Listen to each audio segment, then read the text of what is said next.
Assalamualaikum warahmatullahi wabarakatuh. Alhamdulillah, Allahumma sholli ala Muhammad. Teman-teman, sahabat-sahabat cinta kopiah, para pelajar fikih, kita akan masuk kepada pembahasan al-istinja. Dengarkan dan simak bacaannya. Bismillahirrahmanirrahim. Qala al-musannifu al-qadi Abu Syuja' rahimahullah. Faslun wal istinja'u wajibun minal bauli wal ghaiti. Ini fasal baru. Beristinja, usaha untuk membersihkan diri dari najis dan kotoran akibat dari desakan sesuatu yang keluar dari tubuh, hukumnya wajib berupa buang air kecil atau buang air besar. Jadi yang dibersihkan adalah tempat keluarnya, bukan benda tersebut yang dibersihkan. Wal afdalu an yastanjiya bil ahjari thumma yutbi'uha bil ma'i. Yang lebih afdal dan lebih utama adalah melakukan istinja tersebut, usaha membersihkan diri itu dengan menggunakan beberapa batu, kemudian diikuti dengan air. Wa yajuzu an yaqtasira 'alal ma'i. Boleh mencukupkan usaha istinja tersebut dengan air saja. Au 'ala thalathati ahjarin, atau menggunakan 3 buah batu. Yunqi bihinnal mahalla, yang dapat membersihkan tempat keluarnya kotoran itu. Fa'idha arada al-iqtisara ala ahadihima falma'u afdalu. Apabila dalam keadaan tertentu memastikan seseorang mencukupkan dari salah satu dari 2 pilihan itu, maka memilih air lebih baik. Wa yajtanibu istiqbal al-qiblati wa istidbaraha fis sahra'i. Hendaklah dia menjauhi untuk menghadap kiblat atau membelakangi kiblat fis sahra, di tempat terbuka. Wa yajtanibul baula wal ghaita fil ma'ir rakidi. Berusaha seseorang tersebut untuk buang air kecil ataupun buang air besar tidak di air yang tenang, tidak mengalir. Wa tahta syajaratil muthmirati, menjauhi pohon-pohon yang berbuah. Wa fit tariqi, di jalanan. Wa dhilli, dan juga menjauhi tempat orang berteduh ketika musim panas. Wa thaqabi. Wathaqabi maksudnya berusaha dia tidak buang air di lubang-lubang yang telah dipersiapkan orang untuk sesuatu yang lain. Wala yatakallamu 'alal bauli wal ghaiti. Hendaknya dia tidak banyak bicara. Hukumnya makruh berbicara ketika buang air kecil atau buang air besar. Wala yastaqbilu syamsa wal qamara. Dia tidak menghadap ke matahari, juga tidak menghadap ke bulan secara sengaja.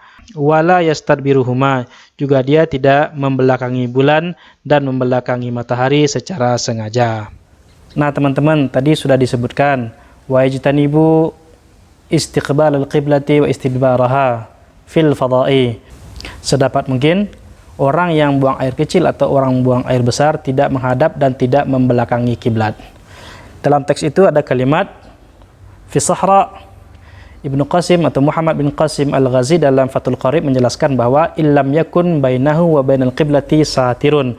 Artinya itu hukumnya haram orang menghadap atau membelakangi kiblat kalau di tempat dia buang air fi sahara, di tempat terbuka, tempat yang lapang bisa dipandang orang, atau ada pembatas tapi batasnya tidak tinggi, hanya kurang dari 2/3 hasta tingginya.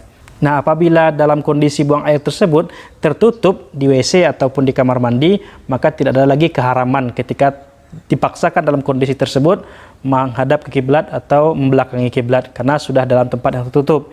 Ini didasari kepada athar dari Ibnu Umar. Beliau pernah dikunjungi seorang tamu. Ketika beliau hendak buang hajat, terlihat beliau menghadap kiblat di rumahnya. Lalu ditanya, "Alaisa qad nuhiya an hadza?" Bukankah ini sudah dilarang menghadap kiblat?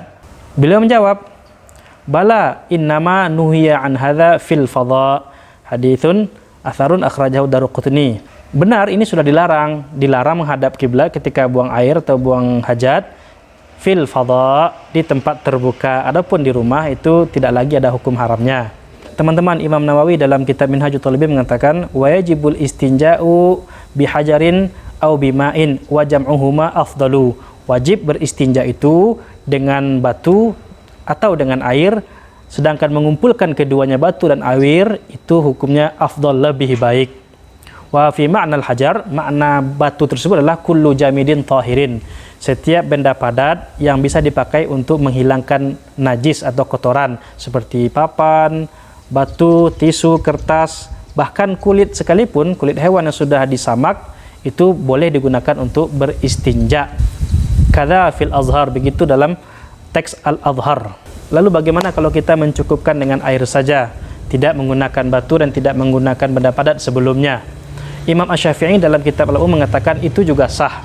Sah istinjanya, sah bersucinya dengan menggunakan air saja. Ini didasari kepada riwayat dari Abu Hurairah radhiyallahu anhu qala, nazalat hadhil ayatu fi ahli Quba.